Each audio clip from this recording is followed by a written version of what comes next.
প্রত্যেকটা ছেলের জীবনে, প্রত্যেকটা ছেলের লাইফে এক একটা ছলনাময়ীর নাম থাকে, আর সেই সব ছলনাময়ী গুলা বড্ড বেশি বেঈমান। আর তারা বলতে চাই, অথবা তারা বলে তাদের ভালোবাসায় নাকি সত্য। তাদেরকে আমি যুবরাজ বলতে চাই, মেয়ে মেয়ে তোমার ভালোবাসা যদি হয় সত্য, মেয়ে তোমার ভালোবাসা যদি হয় সত্য, তাহলে পুরুষ কেন আজ ভালোবাসা ছেড়ে নেশায় আসক্ত? প্রত্যেকটা ছেলের গল্পের পাতায়, প্রত্যেকটা ভালোবাসার লাভ স্টোরিতে সব সময় আমরা ছেলেরাই হনেস্ট থাকি।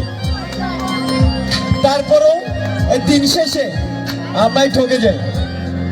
তো আমার ভাইদেরকে একটা কথাই বলবো, কখনো লাইফে হারবেন না, হয় জিতবেন আর না হয় শিখবেন।